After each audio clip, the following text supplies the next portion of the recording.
Welcome, everyone. Bienvenidos, Nomai Harimai. Before we start our panel, I would like to say that our distinguished panelist, Maui Solomon, won't be able to participate today. He woke up a little bit ill, but we will have some time to read a couple of his statements during our panel. And we are here to ask our distinguished panelists, welcome, about the IPEF. You may wonder, well, what is the IPEF? Maybe this is a password that will unlock all the solutions for climate crisis. We'll see.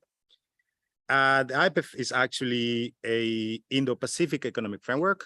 It was launched by President Biden in May 2022.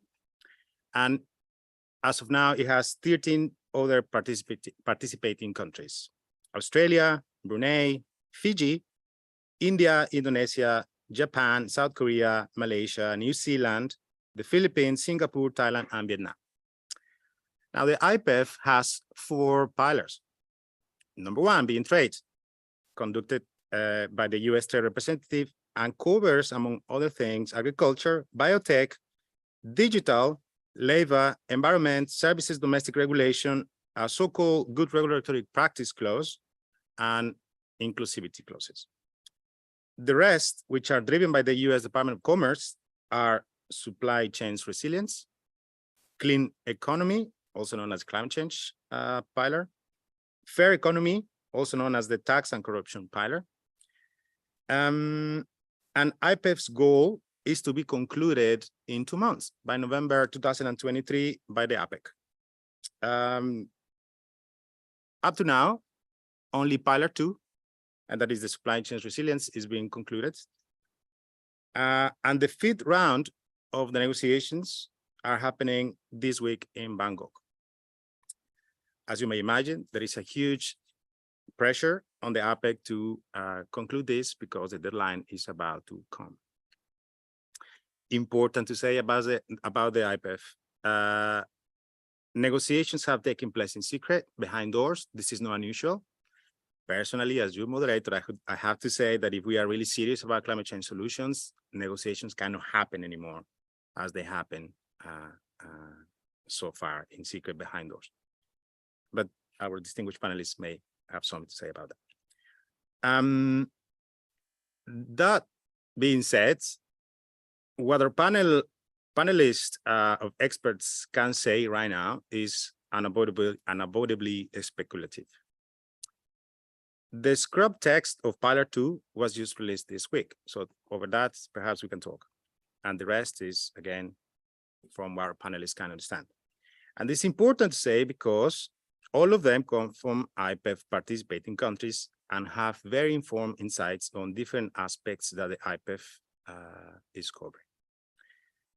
I will introduce each one of you and I will pose some questions, but please feel free to compliment if you feel like there is something to chip in.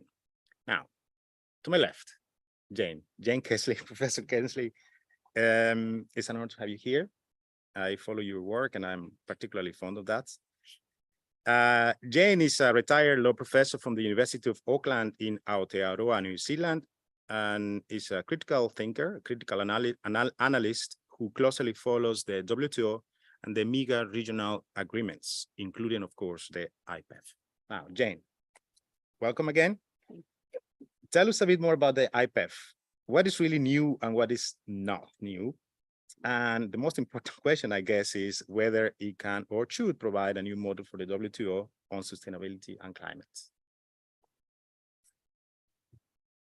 Kia ora koutou. Thank you, Fernando. And always nice to know that someone reads your work. I'm going to speak today from my academic hat, although I will also do a very poor substitute for Maui Solomon in reading some material from an entity that he and I are both a part of, called Ngā Toki Whakarururanga. But these comments are purely in my academic capacity. And as Fernando said, when we're dealing with IPEF, there's a bit of shadow boxing taking place because the texts themselves are not available. There is an assumption, for reasons I'll go into shortly, that IPEF very strongly reflects the US-Mexico-Canada agreement, but other than high-level statements about content, we are left largely to speculate. So I'm going to talk quite a bit about whether this is a new model, not in terms of substance, but in terms of the approach that is being taken to it. The US refers to this as a new 21st century model of trade agreements because the old model, which includes the WTO model, is broken. And that has raised some very interesting questions. I have been at 4 of the negotiating rounds to date. And when I talk to negotiators, they consistently say to me, especially right at the first 2 rounds, what is this thing? And so it has been quite inchoate. It has been an evolving US-driven development. And as Fernando said, the 4 pillars, the first pillar is driven by the US trade representative and is called the trade pillar. The other 3 pillars, which are dealing with supply chains, clean economy, and basically tax and corruption, are driven by the US Commerce Secretary. And so I suppose my first point in looking at the parallels here is this really new, or is this reflecting what we're seeing in many other trade negotiations at present, including in the WTO? And one part of my answer is that there are strong parallels, because IPEF is driven by geopolitics. That is the driving force. And when I was at the last negotiating round in Busan, and I kept asking negotiators, now, why are you doing this? They said geopolitics. So this is not an economic agreement. It is a strategic agreement that is driven fundamentally by the desire of the US to marginalize China. And so in the negotiations, the US has tabled all the initial texts. The US is chairing virtually all of the committees. It's not chairing the inclusivity committee, which in itself may say something. It is setting the timetable. It is creating real difficulties because of its timeline. The reason for the deadline in November is that the US is chairing the APEC leaders meeting in November. It wants to have an ability to announce outcomes on IPEF then. It is the antithesis of a non-discriminatory kind of agreement, because it is all about friendshoring and nearshoring and creating stronger relationships with the US. The second thing that is quite familiar to those who are dealing with, for example, dispute settlement issues in this House, is that it is driven by the domestic constituencies of the US. And that is a tension between the corporate lobbies, who are used to making the rules, and those who are important domestic constituencies for the Democrats, which is the labor and environment groups, who are now exercising as much leverage in these negotiations as the corporate lobbies. There is also a division in that the US president has claimed this as an executive agreement that bypasses the need to go through the US Congress, because it doesn't have the market access element of traditional trade agreements. And there is a major division now happening between the US Congress and the US Trade Representative's office staff as to whether this is going to go before the US Congress or not, which of course matters in terms of the outcome.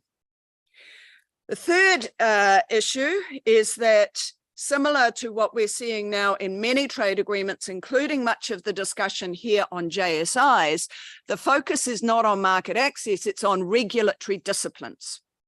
And so most of the rules that we're seeing are dealing with regulatory disciplines around areas like agriculture, digital, environment, labor, services, domestic regulation, good regulatory practice, often mirroring, we suspect, because of what's in the USMCA, what's also been done in this House, but with the US twist on it to make it what the US wasn't necessarily able to get here.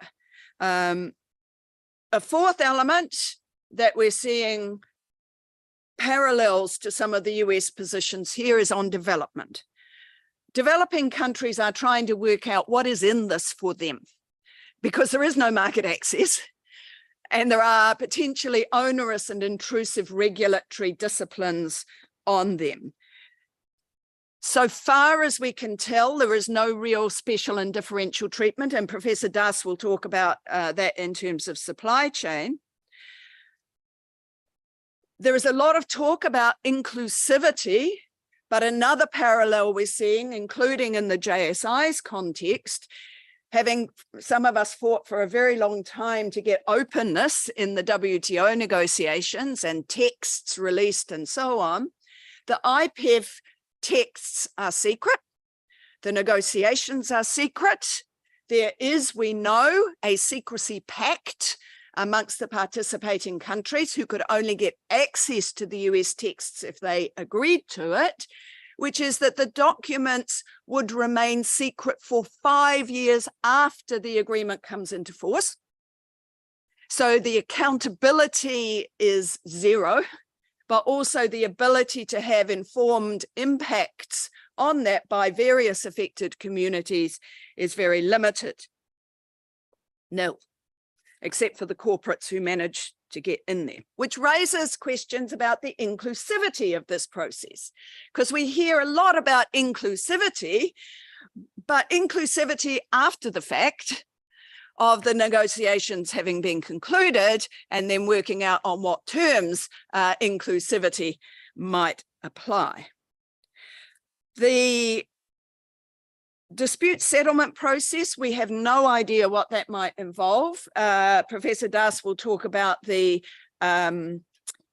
supply chain one, but I wrote a paper for a number of the negotiators on the fact that this might not have an enforcement mechanism does not mean it's not enforceable, because the US has its domestic unilateral processes for enforcement. So GSP Plus, Section 301 Trade Act disputes, and the certification process that the US Congress is likely to apply if it succeeds in saying that it will have to approve the final outcome. The last point I wanted to make was that this risks becoming unraveled itself, despite the fact that the US is driving it, because there is major disagreement in the US about a number of these elements. Not only, as you would imagine, between the corporate lobby who is used to dictating the terms of agreements and those who now have a say, but we're aware from public commentaries that there is a big fight over digital. So we know that in the US, there is a lot of pressure, including in the Congress, to break up the big tech sectors, to re-regulate a number of the digital spaces. That is inconsistent with the USMCA digital text, which is what we assume is being tabled here. And the public commentaries have made it clear that the US has actually walked back some of what it had originally put on the table. So there is an interesting and difficult debate happening in the IPEF context that could easily spill over here into the e-commerce JSI context as well, because what is on the table from the US here is the USMCA text, not what we understand is the current debate happening in the US. So there's a lot of mirrors in the dynamics between what's happening in IPEF and what we're seeing in the WTO. Both of them are in different states of paralysis, but in both contexts, it's the US that is asserting its authority, and its fundamental concern is how to marginalize the influence of China. That is causing real problems for other countries negotiating an IPEF, as well as obviously for some other countries in the WTO. Thank you, Jen. Fabulous insights. I'm going to move now to Abhijit Das. Welcome, Abhi. Professor Das has decades of experience in international trade and various capacities, including his capacity as advisor of the government of India, as the head of the Center for WTO Studies in New Delhi. Professor Das, the text, the only text that has been concluded, the Pillar 2 text on supply chains resilience. What are the key elements of the new text? Will it make supply chains for developing countries more sustainable? And importantly, also because of the space in which we see it, how might it affect existing models at the WTO and perhaps elsewhere? Thank you, Chair. At the outset, let me express my sense of profound gratitude to the organizers for organizing this panel and inviting me to be in this very distinguished company. Let me also thank the IPEF participant countries for releasing the text on supply chain pillar just before this session in the public forum, so that our discussions on this issue is not based on conjecture or speculation, but is anchored in the hard reality of what is contained in the text. Now, the objective of the supply chain pillar are fairly large. I will just mention a few of them. Enhancing supply chain transparency and information sharing between parties and the private sector, encouraging supply chain diversification, fostering interconnectedness, promoting supply chains in which labor rights are respected, creating market demand for sustainable and responsive sources of supply, guarding against economic vulnerability arising from global import concentrations. Now, each of these objectives can have significant implications, particularly for developing countries when they participate in supply chains. At the crux of the agreement is the element that each party will identify its own list of critical sectors and critical goods for cooperation under the agreement. And in the event of a supply chain disruption or an imminent supply chain disruption, each party is committed to supporting another party's response to supply chain disruptions. And for this purpose, a slew of measures have been specified in the text. An important point to bear in mind is that in respect of most of the provisions, the verbs used are intend to, which can ostensibly give us a comfort that it's really non-binding, very soft law. But as we shall see, even intend to can have rather adverse implications. At a few places, the verb committed to has been used, which certainly is more binding than merely intend to. but definitely not as legally binding as a shall commitment. The supply chain pillar doesn't appear to be enforceable through a dispute settlement mechanism at this juncture, but we do not know how this aspect will evolve if there is an umbrella provision in the entire IPEF, which specifies which pillars will be subject to dispute settlement. But having said that, we need to bear in mind that enforceability of the provisions contained in the supply chain pillar is sought to be achieved through a number of institutional mechanisms which are embedded in this agreement. These include the IPEF Supply Chain Council, which will develop action plans in each country to share information, develop projects to improve supply chains. Then there is the IPEF Supply Chain Response Network, which is intended to respond to disruptions in supply chains. In respect of labor rights, there's a Labor Rights Advisory Board, which is intended to respect, promote, realize labor rights in IPEF supply chains. This is meant to monitor and report on labor rights in IPEF committees in consultation with the ILO. But the exact mechanisms of this consultation between IPEF countries and ILO has not been detailed.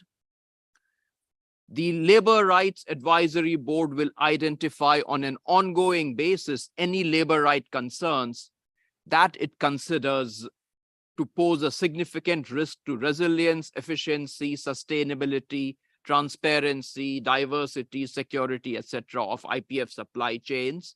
And it is expected to come out with recommendations to address such risks.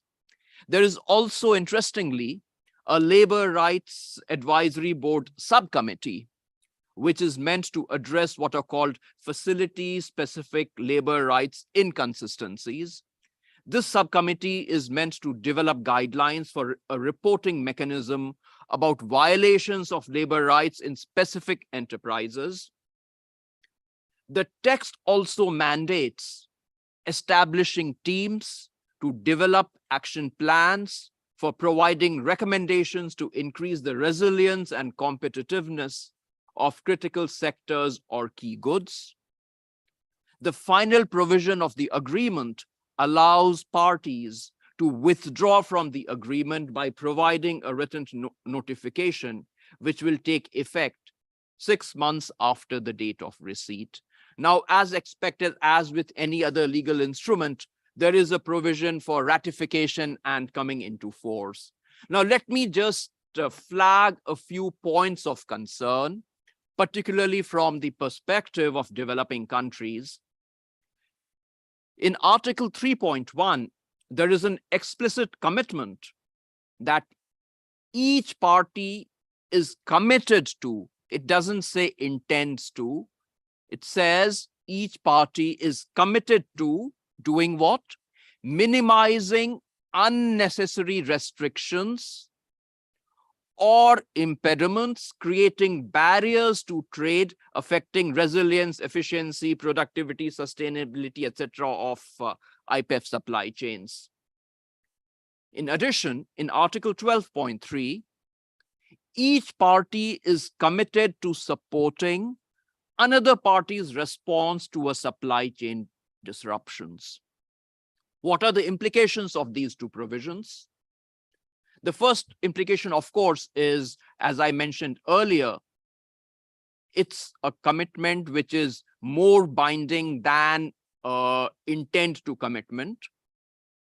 But specifically on the ground, in practical terms, what it does is it puts a huge restriction on the ability of countries that are resource rich, particularly resource rich in the context of resources that might be required by countries for their green transition, resources such as lithium, cobalt, nickel, etc. And what this provision does is use of export taxes on raw materials will be subject to a necessity test, which will almost be impossible for developing countries to comply with. Similarly, resource-rich countries will find it extremely difficult to impose even temporary export restrictions. And let's bear in mind that at this juncture, temporary export restrictions can be imposed by countries in accordance with the provisions of Article 11 of GATT 1994. Similarly, most countries have the flexibility at this juncture to impose export taxes on raw materials. Why is this important? Very simple. In order to facilitate establishment of downstream value-added industries, countries that are resource rich might not want to perpetually remain merely exporters of primary commodities. They might want to shift towards a more value-added processing industry. And the way to do it is by imposing either an export restriction or an export tax. This is fairly common. Nickel in Indonesia, in India, in terms of some of the raw materials required for steel industry, are often subject to export restrictions, at times export taxes as well. Now, if developing countries that are rich in these raw materials are not able to impose export taxes or even temporary export restrictions, they will perpetually remain exporters of these primary commodities. Who benefits, who loses? Very simple, very clear. Those who want to have these natural resources, those who have the capacity, mainly the developed world.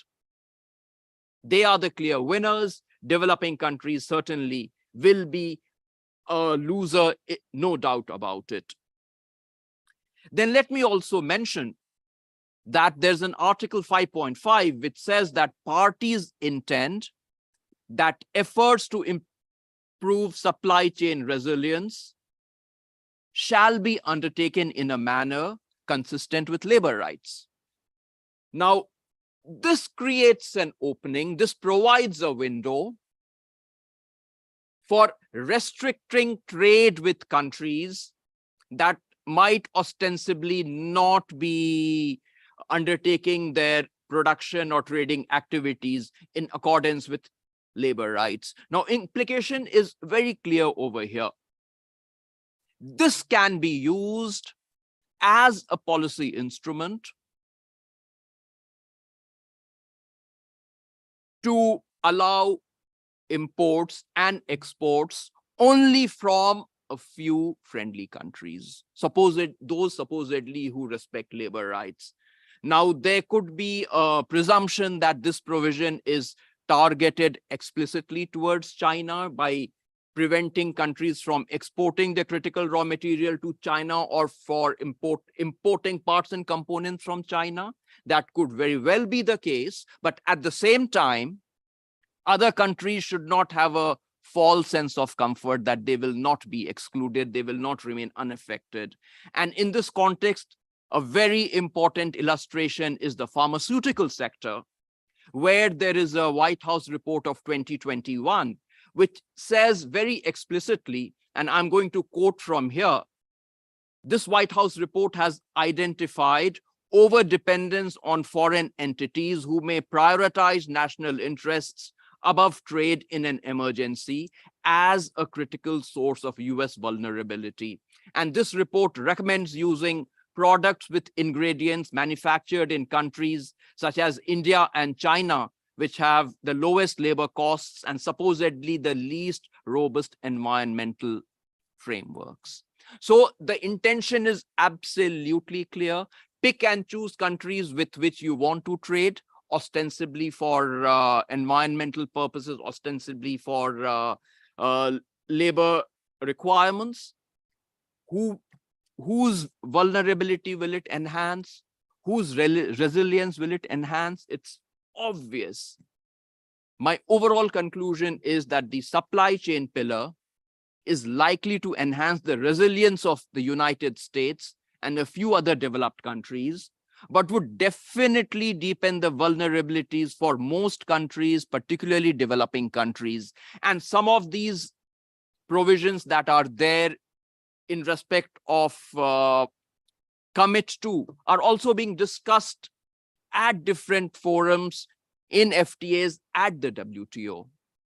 And what I mentioned about IPEF, about vulnerabilities and resilience, that I think will get expanded if these similar provisions come at the WTO or in FTAs. So with those, I'm going to conclude. Thank you, ladies and gentlemen, for your very kind attention. Thank you, Avi. You put a lot out there.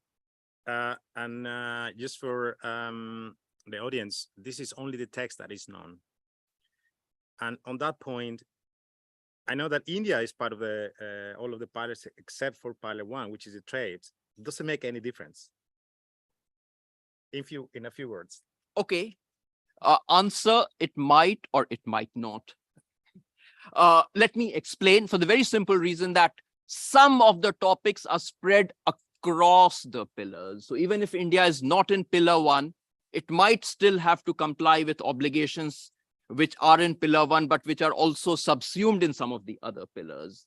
And then in pillar 1, in respect of agriculture, there is a very high possibility, based on what we are hearing, what we are reading, that there will be some provisions to facilitate trade in GMOs. So that could perhaps explain India's reluctance to be in pillar 1. Thank you. We hope to have some time for Q&A, for a Q&A later. So just keep in mind this. I would like to give Professor Kelsey the space, because Maui Solomon sent us a few words, and just to put him into context, he is from Maori and Kaitau tribes in Aotearoa, New Zealand. Maui is a lawyer with decades of legal experience in cultural and intellectual property and treaty of Indigenous people's rights. Maui is currently involved in regenerative farming and developing a native plants nursery on his family land on Reku in the Chatham Islands. He is Pukenga technical advisor to the Maori entity committed to self-determination in the trade space. Professor Kelsey, you have the floor. Kia ora koutou, my apologies that I am not Maori, and I would not pretend to try to reflect his insights and experiences over many, many years. Unfortunately, he's not well today, but both he and I'm not Maori, are technical advisors or pukenga to an entity called Ngā Toki Whakarururanga, which is committed to advancing and protecting the rights, interests, duties and responsibilities of Māori in the broadly defined trade space. I'm going to speak directly from 4 pieces, some of which I think are available at the back. One of the things that Ngā Toki Whakarururanga has done is provide inputs into the IPEF negotiations, at each round developing a 2-page flyer on a particular topic, which the New Zealand government has circulated to the other negotiating parties. However, it is necessarily based on what is publicly known information. Maui and I and 2 other people have signed secret squirrel agreements, which means that we get to see the actual texts, but we're not allowed to tell anybody else what is in those texts or talk to them or consult with them about it, even if it's their specialized area. So what I'm going to read to you from 4 of these papers is the public knowledge, and I can assure the government that there is no disclosure that breaches our confidentiality obligations. So this entity, Ngā Toki Whakarururanga was established several years ago out of an inquiry held in Aotearoa, New Zealand, through an entity known as the Waitangi Tribunal. The Waitangi Tribunal looks at whether actions of the Crown, the colonial government, have breached its obligations to Māori under Te Tiriti o Waitangi, and this claim was in relation to the Trans-Pacific Partnership Agreement. There was a mediation on engagement and secrecy as part of that claim, out of which came the establishment of an entity that in the mediation agreement terms, the Crown, the government promised to ensure that Māori have genuine and effective influence over every stage of the development of trade policy and the conduct of negotiations, which includes obviously IPEF. We have another of our Board of Governance Kaihotu members sitting here as well.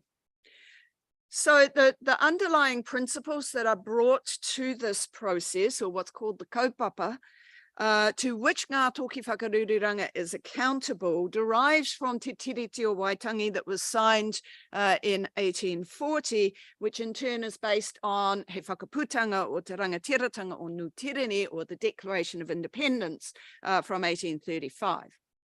And the first of the documents that went out to the IPEF negotiators explained this, so that they would have no surprises about what they were going to hear.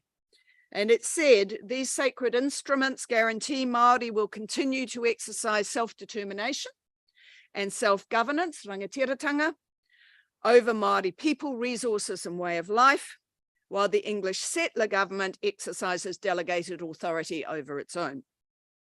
Self-determination includes in the international domain of trade policy and negotiations. Māori people have always been traders based on enduring relationships and values, not on transactions for commodities. Māori also carry enduring obligations as kaitiaki or custodians of the world inherited, and of which Māori are an inseparable part to protect its well-being for future generations. In doing so, Māori seek relationships with other Indigenous peoples and with non-Indigenous peoples who respect those values. These are the principles that Ngā Toki Whakarururanga brings to the IPEF negotiations. So the three papers I want to briefly refer to, and I hope that the chair will be tolerant in this, one of them relates to the issues around pure food and genetic modification. The paper on this recognizes that there's a plurality of views that Indigenous peoples have, but that there are important commonalities that are recognized in the UN Declaration on the Rights of Indigenous Peoples, including the reliance of Indigenous peoples on traditional food sources and practices to maintain the cultural and spiritual vitality of Indigenous communities and the surrounding environments that sustain them. That Indigenous food production practices reject toxic pesticides and other chemicals found in industrial agriculture, but also are committed to maintaining and rebuilding traditional food systems and restoring te mauri o te taio, the vitality of the environment, including its ecosystems and diversity.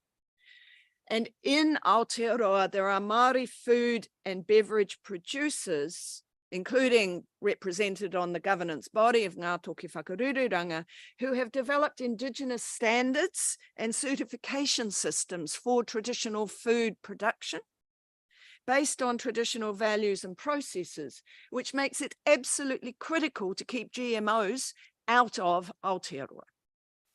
GMOs threaten Indigenous traditions and ways of life, distorts the essence of the being by distorting the whakapapa, or the essential nature of beings, and poses risks to the local ecosystem. So that was one challenge that went out to IPEF. it has resonance to the discussions on agriculture in this House. A second was in relation to the ecosystem, environment, and the climate crisis. And as Professor Das said, this appears in various different chapters or pillars, different pillars of IPEF.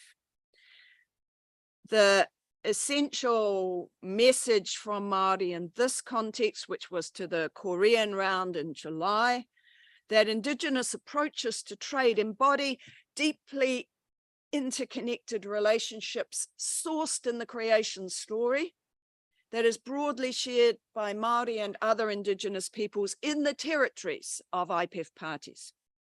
That Indigenous peoples are connected to that world through whakapapa genealogical relationships and have responsibilities to it as custodians. Those responsibilities include avoiding risks to the natural and spiritual well-being of the ecosystems that keep lives in balance and have sustained Indigenous communities for many generations. The New Zealand government in the IPEF negotiations must honour its Treaty of Waitangi obligations to ensure that Māori can exercise rangatiratanga, authority, over those resources and ensure through the role of kaitiaki or custodians their enduring existence into the future. To do that, it's vital that Māori voices are heard directly, not via the state-run processes, at the table, and are able to defend and make decisions about what are compromises and trade-offs in IPEF that may or may not be acceptable. Indeed, Māori should be the preeminent voice for Aotearoa when it comes to these matters. Specifically, that means recognizing in IPEF the special relationship that exists, as well as empowering Indigenous peoples to give effect to rights and responsibilities in the whole range of areas that may be affected: food, forestry, fisheries, biodiversity, climate and trade, multilateral environment agreements, environmental goods and services. And that has to be done by empowering them in the process of self-determination. The final piece that I want to reflect on is the one that was circulated for this round this week in Bangkok. And it's about protections that are necessary in these negotiations. Because Indigenous peoples have enduring responsibilities as kaitiaki and guardians of the world they have inherited, and of which they are an inseparable part, and a duty to protect its well-being for future generations, that cannot be set aside by trade-offs in an IPEF negotiation. This includes the cultural, political, economic, and environmental rights of Indigenous peoples, the right to determine Indigenous peoples' own priorities, own strategies for development, and the right to participate in decision-making that would affect those rights. Despite requests, repeated requests from Ngā Toki Whakarururanga, the Crown has rejected the right of Māori to have a seat at the table to protect those interests.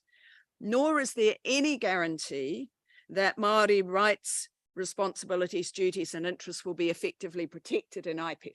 And if we see in the only text we have so far publicly available, the weak 2001 Treaty of Waitangi exception has been repeated, despite the fact that a much more advanced form of protection has in fact been tabled in the e-commerce JSI text within this House.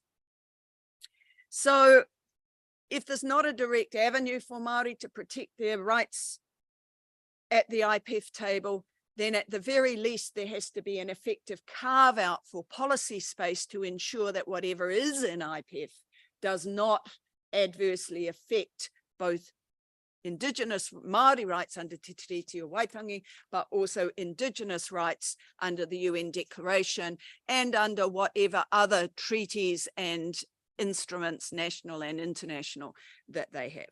And so that call has gone out this week in Bangkok. we will get to know what happens with it, but we won't be able to tell any Māori at home until the final deal is done and it's too late to do anything about it. Thank you, Professor. I hear the stories now in the Maori, from the Maori people, but the same happens in Africa. We have here partners from Uganda. We hear the same in Latin America.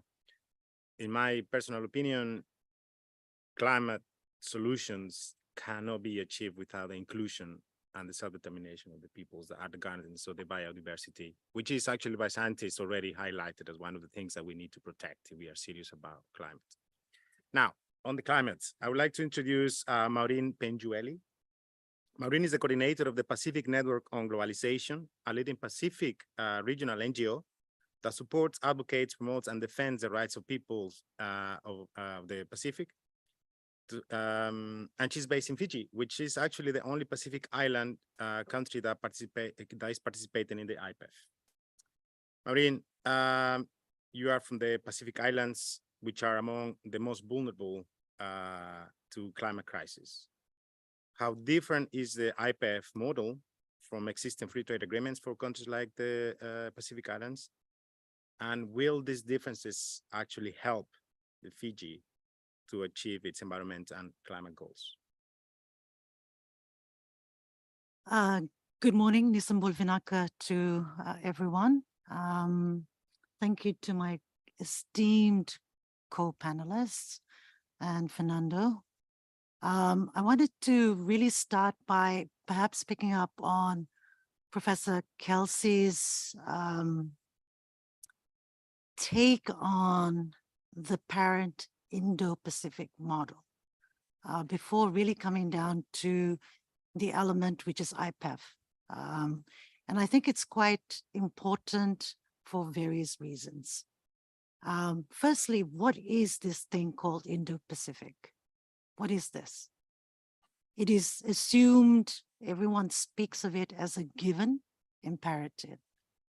But really, when you look at it, it is, as a model, it's quite vast and ambitious. Geographically, it seeks to capture everything from the Pacific Ocean all across to the Indian Ocean and everything in between. In addition to this geographical spread, it's extensive in its intention and ambition, politically, security, social, cultural, environment, and in terms of economy and trade, which is IPEF, it seeks to secure control over about 40% of global trade. It's ambitious. But more significantly, it seeks to push a hegemonic worldview or order led by US and its allies, most notably our friends in Australia, New Zealand, the United Kingdom, the European Union, Japan, France, Canada, Germany, as a containment strategy for China. As Professor Kelsey outlined, it is an old club of nations under a supposed new model that is rules-based, ramped into existence, that in many ways, I think we should think about how it's reshaping geography, shifting centers of power, and reorganizing regional institutions and arrangements in ways that I think we're just starting to grasp through IPEF. I want to be very clear that in my part of the ocean, the Pacific Ocean, this framework, this model is heavily contested. The Prime Minister of Samoa, former Minister of Vanuatu, Pacific scholars, civil society have publicly contested this highly problematic framework because it, in a sense, it is an antithesis to, as Maui, who's not here, outlined, to Pacific people's indigenous worldviews, our collective histories of struggles with imperial powers such as the United States, which have shaped our frameworks and our regional arrangements. Which brings me to the second point. In the context of the climate emergency and the security imperatives of Pacific Islands peoples. Since independence of our peoples, there has been a fairly consistent set of priorities amongst Pacific states regarding national and regional security.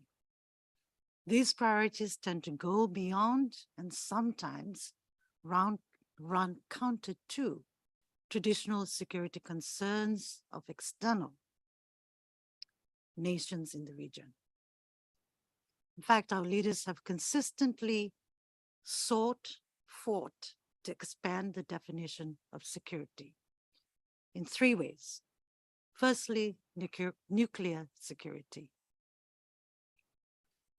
Through the establishment of the South Pacific Nuclear Free Zone Treaty in 1985. Concerned about nuclear testing legacy by the United States, the United Kingdom, and France. Nuclear weapons and continued nuclear waste posed to the regions, our people, and our environment, such as the recent decision by the government of Japan to begin dumping 1.3 million tons of radioactive wastewater into the Pacific Ocean for the next 30 to 40 years, for which the international community's silence is deeply deafening.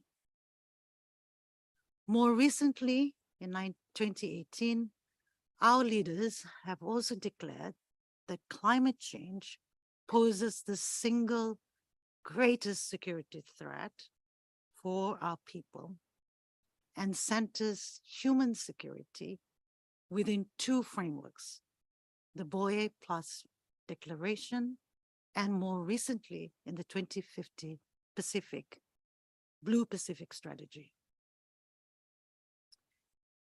As explained by Fernando, our very existence, people talk about the climate crisis and its impact. We're talking about an existential crisis. Our existence is on the line.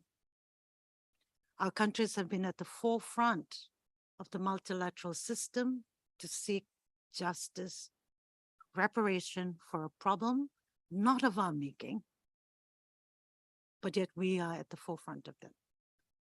This week, really to remind ourselves, in The Hague, the International Tribunal on the Law of the Sea is hearing oral submission from the Commission of Small Island States on climate change.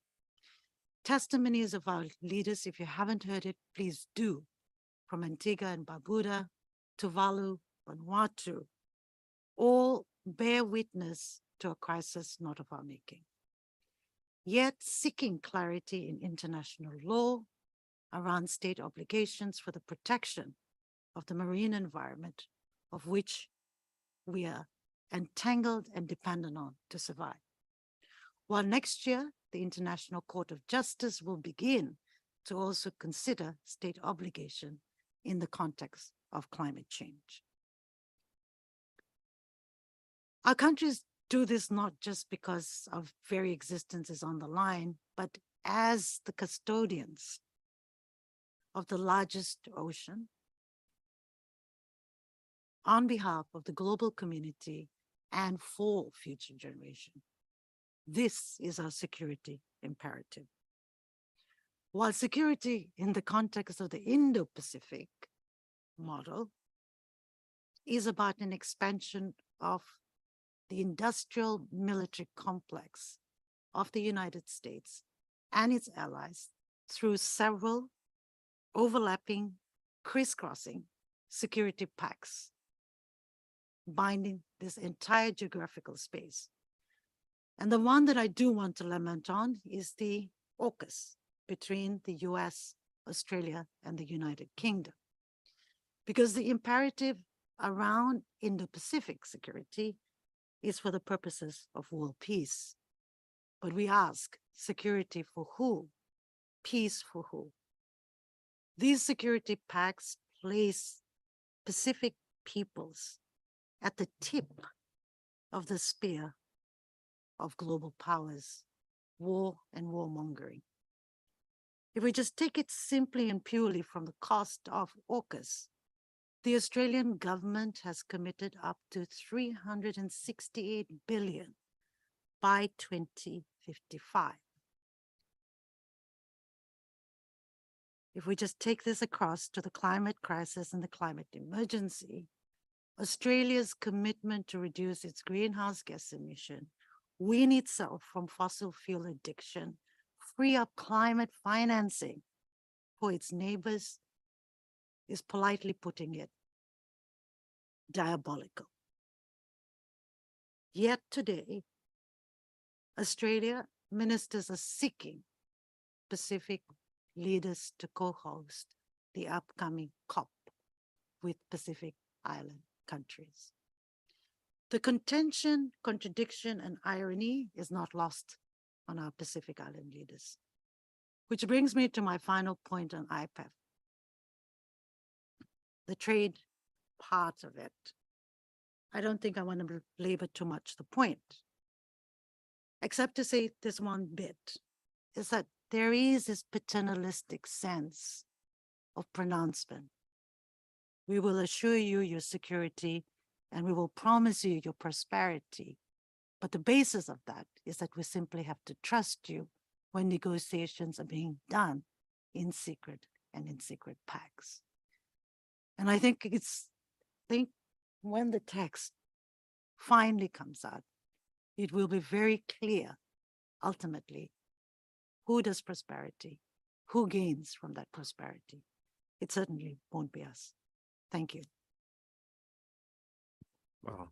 Well, I'm a little bit lost of words. Perhaps the audience has some words for us, some questions. I would like to pass it on to you. Anyone? Any takers?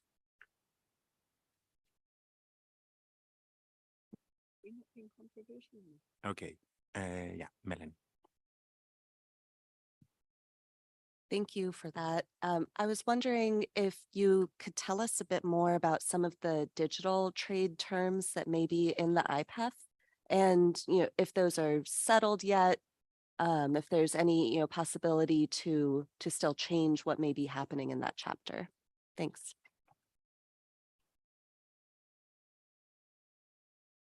Sorry, I'm going to take a couple of questions. So this is on digital trade. And then Jane.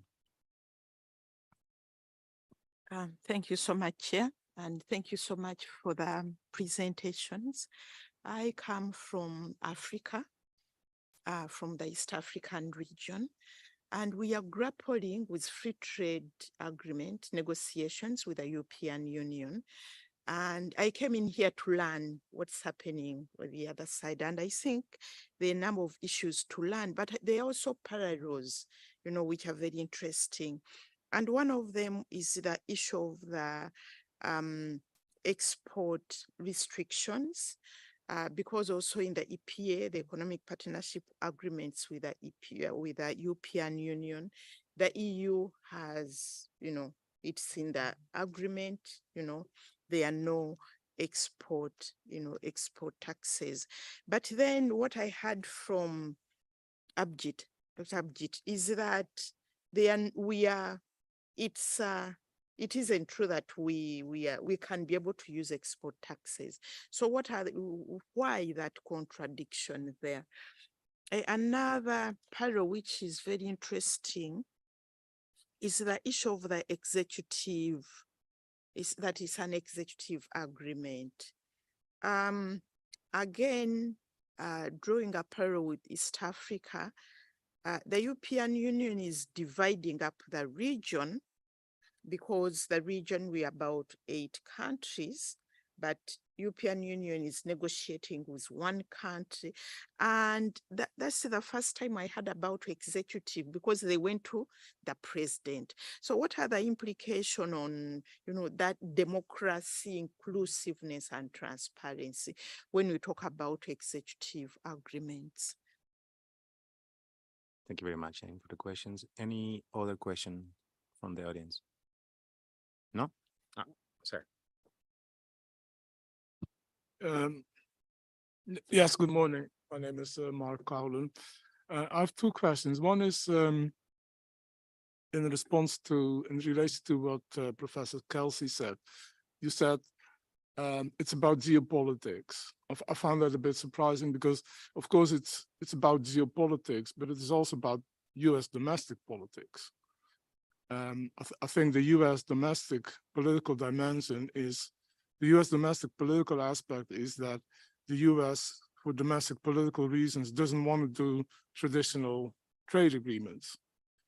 From a geopolitical point of view, perhaps it would have been more effective for the U.S. To do traditional trade agreements, because my impression is that many of the countries with which it is negotiating IPEF are a bit skeptical about the benefits of IPEF. And you have, for example, the Japanese Prime Minister, who has said very clearly that what the region really needs is market access. And if the US can't provide market access, if it cannot provide market access through traditional trade agreements, then the question really is what's in it for these countries. The second observational question is to Professor Das. My impression is that most of the people on the panel look at IPEF as a US attempt to reassert its authority, to reassert its hegemony. If that is the case, then how do you explain the participation of India in that project? I mean, India as a country that clearly has its own position, as we have seen recently. If IPEF is about US hegemony, why is India participating in it? Thank you. Excellent questions. Any takers? Adi, I think we start with you, perhaps. Yeah, you go first. We have, sorry, I just want to call up on the time. We have 10 minutes for the answers. Okay. Thank you. Let me respond to several of these. The digital question. From what we can see from the US commentaries, this may be what results in IPEF not in fact happening. There is a very serious question about whether Pillar 1, the trade pillar, will in fact be concluded by the APEC meeting in November in San Francisco. There are a number of chapters that the Inside US Trade, Politico and others have said are problematic, but the digital one especially, because the reports show that on the one hand, the tech companies have been demanding really rigorous rules on data, etc. And the US Congress has, members of the US Congress have been saying, no, that is inconsistent with what we are proposing to do domestically. The reports say that the section of the chapter on that has not been advanced. And so if you're looking at trying to conclude something in the next 6 weeks, that's not likely to happen. And that's the one that's had the most attention in the media. We don't know how much difficulty there is with some of the other parts as well. And so it's certainly not a foregone conclusion, and there will be a question of if there is leftovers not done by the November APEC meeting, what happens to IPEF? Will there be a political appetite on the part of the US to proceed into next year with negotiations in a presidential year? And will there be an appetite on the part of the negotiating countries to do it, not knowing what the outcomes might be? Coming to Mark's point, absolutely, I said that it's the negotiating countries who have said the purpose of this is geopolitics.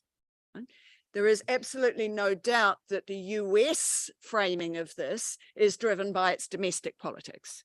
And so you don't see IP, you don't see ISDS, you don't see market access, because both the Trump administration and then the Democrats under Biden, that is politically problematic for them.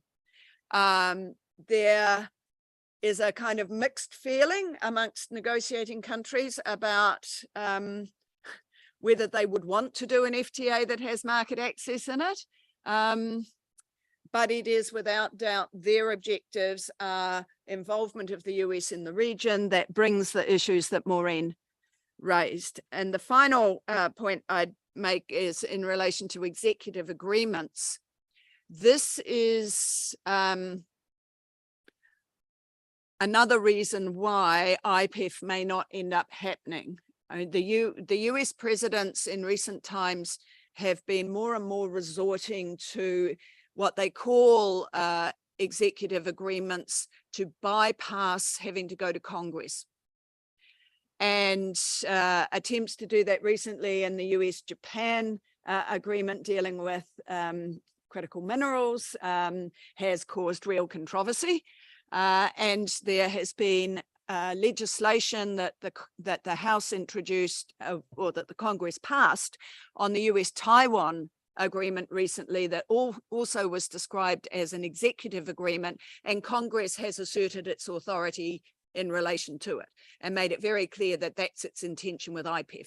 So the idea that the US president can kind of bypass Congress through these executive agreements is very controversial and may be another reason why IPEF falls over.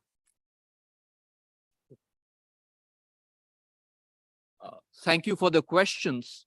On the issue of digital, the supply chain pillar has one very interesting provision, which I would just very quickly read it. Parties intend to encourage the development and adoption of digital standards and frameworks that support information technology interoperability and data flows among freight and logistics enterprises. So that should also give us some clue as to what might be contained in the digital chapter, as in the digital part. Coming to the question on export taxes, now in the IPEF, in the supply chain pillar, there is export taxes are not explicitly mentioned, but what is mentioned is committed to minimizing, number one, unnecessary restrictions or impediments creating barriers to trade. Now that is where export taxes will come in. And so there is clearly not a very hard law, but its commitment to. So IPEF countries really will not be able to impose export taxes, particularly on raw materials. And that is what is the target of this chapter. Coming to Mark's question on how do we explain India's participation? I can at best speculate, Mark. If we look at India's, the trend in how India has been engaging in free trade agreement negotiations initially with United Kingdom, European Union, Canada. So India's engagement in IPEF perhaps is a continuum of this recent trend in India to engage in, to strike up partnerships with the developed world particularly. It's also no secret that over the past few years, ties between India and United States are really becoming closer. And India's participation in IPEF is perhaps another reflection, another manifestation of those growing closeness and ties between the two countries. Thank you. Thank you, Abby. Thank you, Kelsey. Thank you, Maureen. I would like to thank you also. I think we may have another minute or two if there is any participation. No. No. Yeah, okay. We have some time for an extra question if there is appetite for that from the audience. Yeah. You over there. Thank you. My name is Jin Huang. I'm an academic from University of Sydney Law School. So my question is, years ago when TPP or CPTPP was launched, it was aimed to contain China. But actually now China applied to be part of the CPTPP. So I just wonder about the IPEF. If it successfully launched, what would be its future? Good question. Thank you. Another one? Another question? Yeah, sir. Kia ora, Hone McGregor from Te Taumata, New Zealand. Just there's been criticism about the revolving door between big tech and the Department of Commerce, particularly in this one. And there's a record around pro-corporate, I think, trade rules and the impact on Indigenous peoples. Just interested on people's views around the sovereignty for data and cross-border data. Any takers?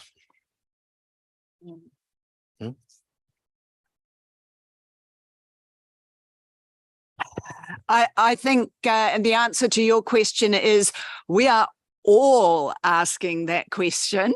And the CPTPP Commission just met in Auckland in Aotearoa a couple of months ago now, and how to deal with China's application. I think it's a very hot potato that they are all passing to each other. So, and Hone's question is for time I had flipped over that, but of course digital is absolutely critical to all of the elements, including even the tax pillar in IPEF. And the one area in which the New Zealand government got found to have breached its treaty obligations to Māori under the TPP was in the digital trade chapters, because the rules would foreclose the ability to introduce a regime of Māori data sovereignty and Māori digital governance, because the rules on data offshoring, the rules against holding data onshore, the privacy protections that are about individual privacy, not collective intergenerational privacy, the inadequacy of the Treaty of Waitangi exception, all of those were behind the decision, the decision of the tribunal that there was a breach. And that has been a critical issue in the IPEF negotiations. To some extent, if the data part falls over in IPEF, then some of those risks would mitigate, but not all of those risks. Some of the people, some of the Māori and other Indigenous peoples dealing with those critical data questions have no idea what is happening in the negotiations. Yeah? And we're not allowed to actually go and talk in detail with them. Yeah? So one of the flyers we have there is on digital, but we can assume that what is in the USMCA was what was being tabled, which would be hugely problematic. And it's like having these secret negotiations on climate. How can we be having secret negotiations of rules that bind the hands of governments into the future on being able to regulate the digital space, contrary to those governments' obligations, in this case, in relation to Indigenous peoples? So the pressures necessary to go on, not only there, but because we see basically the same things in the e-commerce JSI here. And the broadening of that conversation, I mean, that text was secret as well. We just got a leak of the 4th of August text that shows us the state of play, shows us only New Zealand has promoted an Indigenous rights protection.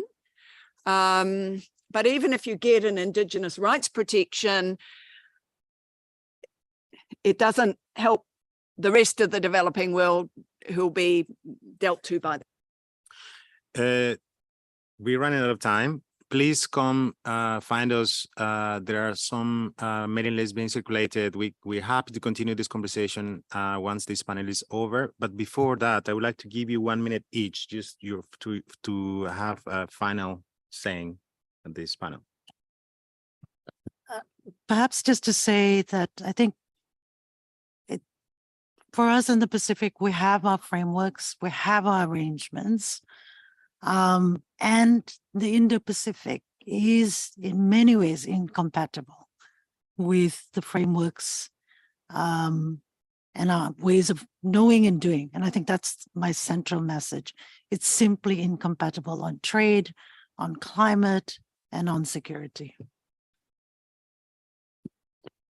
Two very quick last points. First, something which I mentioned earlier, the supply chain pillar is likely to enhance the resilience of US and a few developed countries. But for most of the other developing countries, it's going to deepen their vulnerabilities in the context of supply chains. And second point, even if the supply chain pillar is not legally enforceable, the United States has a plethora of policy instruments, in particular something like Section 301, as well as the various institutional mechanisms, the various committees in the supply chain pillar chapter, which will help it to secure its larger negotiating objectives. Thank you. The system is broken. Even the powerful countries say the system is broken, so we need a different system. But can we trust the same people who created the broken system in their own interests to devise a new system that in fact will work for us all and help save a planet? And can we do that by throwing words like inclusivity and sustainability at the same old model and pretend that somehow that is going to generate something different? I don't think so. It is up to you. Thank you so much.